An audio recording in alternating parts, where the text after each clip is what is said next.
उपासना की दो विधियां हैं और उपासना के दो उपास्य हैं, देव और पितृ।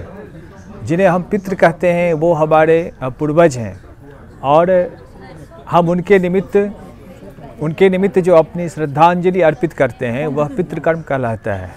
और हिंदू धर्म की एक विशेषता है कि इसके पास में वर्ष में एक ऐसी तिथि है, एक ऐसा पक्ष है, पक्ष जो 15 दिन का होता है और जो कृष्ण पक्ष हम कहते हैं वह पूर्णिमा से लेकर के अमावस्या तक की तिथि कहलाती है।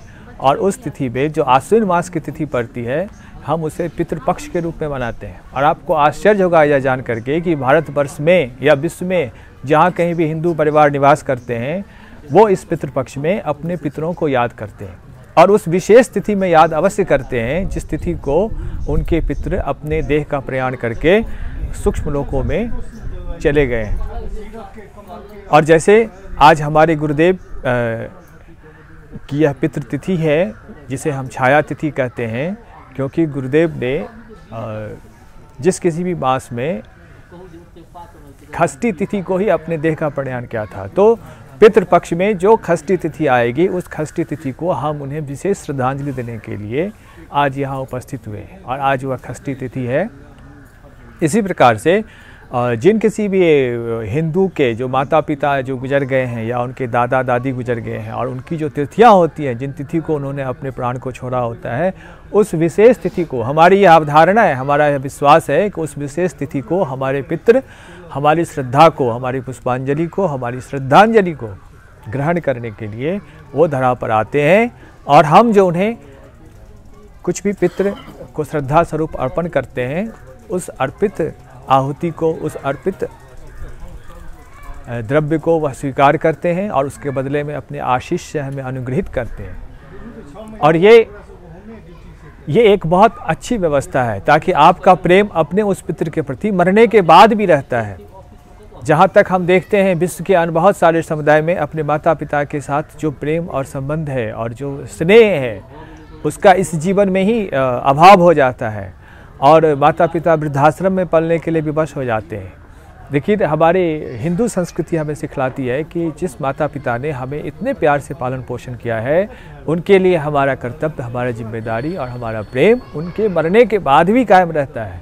और यह उनके प्रति प्रेमी है कि हम जहाँ कहीं भी रहते हैं वहाँ से आ कर के, और हम कोशिश करते हैं कि हम अपने घर में आएँ या किसी विशेष तीर्थ में जाएँ। आजकल गया में विशेष पितृपक्ष मेला लगता है और आपको जान करके आश्चर्य होगा कि विश्व के बहुत सारे देशों से आकर के वहाँ हिंदू गया क्षेत्र में आते हैं और अपने पितरों को याद करके वहाँ उन्हें तर्पण देते हैं, वहाँ उन्हें श्रद्धांजलि अर्पित करते हैं। और ऐसी मान्यता है कि गया में वह श्रद्धांजलि देने से जो भी पितर हमारे जो भटक रहे हैं, और ऐसे भटकती हुई आत्माओं का जिक्र हम अनेक धर्मों में पाते हैं, तो मेरा आग्रह है कि वो सब भी आकर के अपने अपने पितरों के लिए, यदि उन्हें ऐसा लगता हो कि उनके पितृ भटकते हैं, उनको अपने पितृ के किसी प्रकार की ऐसी अनुभूति होती है जिससे कि उनके पितृ दुखी अवस्था में है, तो वो आकर के गया में पितृ कर्म करें तो उनके पितरों की शांति होगी। ऐसी व्यवस्था की गई है, ऐसी मान्यता है। और इस मान्यता पे हमारे हिंदू पूर्वज बहुत सालों से चलते आ रहे हैं और हम लोग आज भी इस परंपरा को मानते हैं।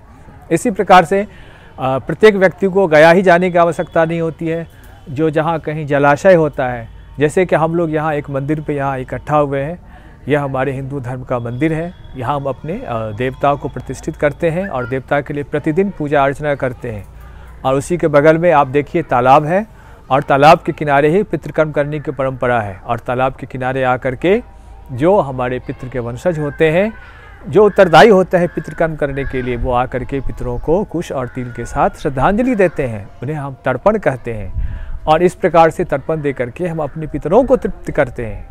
और यह कैसी व्यवस्था है जो प्रेम हमें बांधे रखता है। और एक दिन हम भी उसी पितृलोक को जाएंगे। तो हम यदि इस परंपरा को कायम रखते हैं, हम यदि इस परंपरा को निभाते हैं, तो आने वाली पीढ़ी जो हमारी संतानें हैं वह भी हमें देख करके इस पीढ़ी का अनुसरण करेगी। तो हमारा यह अपील है कि जितने भी युवा हैं वह भी इस तर्पण क्रिया को अच्छी तरीके से समझें। कई लोग ऐसे हैं जो आजकल नई शिक्षा दीक्षा में इतने व्यस्त रहते हैं कि वह अपने परंपरागत जो हमारी उपासना पद्धति है उसको ठीक से समझ नहीं पाते हैं। लेकिन उन्हें यह जानना चाहिए, क्योंकि इससे हमारी संस्कृति का रक्षण है, इससे हमारी जो सनातन एक साधना धारा है वह साधना धारा अविच्छिन्न रहती है और इससे हमें अपने पितरों का आशीष प्राप्त होता है। तो जो भी हमारे लिए कल्याणकारक है उन सभी उपासना पद्धतियों को अपनाना, उन पे अमल करना, उन्हें अक्षुण्ण रखना और उन्हें आने वाली पीढ़ियों में भी हस्तांतरित करना, यह सब इस पीढ़ी का उत्तरदायित्व है। तो आप सब इस कार्य को अच्छी तरीके से करें। और हम लोग आज अपने पितृ, हमारे जो गुरुदेव हैं, जो हमारे इस दैहिक माता पिता नहीं हैं, लेकिन हम उन्हें उनसे भी बढ़ कर के अपनी श्रद्धा अर्पित करते हैं, क्योंकि उन्होंने हमें ज्ञान दिया है, उन्होंने हमें वो रास्ता दिखाया है जिस रास्ते पर चल कर के हम उस धर्म को धारण कर सकते हैं जिस धर्म की महिमा पूरे विश्व में इतनी महान है। और वो धर्म हमें गुरु के आशीर्वचनों से हमें प्राप्त होता है। तो जो हमें धर्म को देने वाले हैं वो हमारे धर्म पिता कहे जाते हैं। और इसी निमित्त से हम अपने गुरुदेव के निमित्त से उनको श्रद्धांजलि देने के लिए, उनको पुष्पांजलि देने के लिए हम सब एकत्र हुए हैं। हम सब आज उनके निमित्त से ब्राह्मण भोजन कराएंगे और हमारी ऐसी मान्यता है कि ब्राह्मणों को भोजन कराने से हमारा वह भोजन हमारे पितृ को प्राप्त हो जाता है। और इसी क्रम में हम सब यहाँ उपस्थित हुए हैं। आप कुछ देर में ब्राह्मण भोजन का कार्यक्रम देखेंगे। नमस्कार।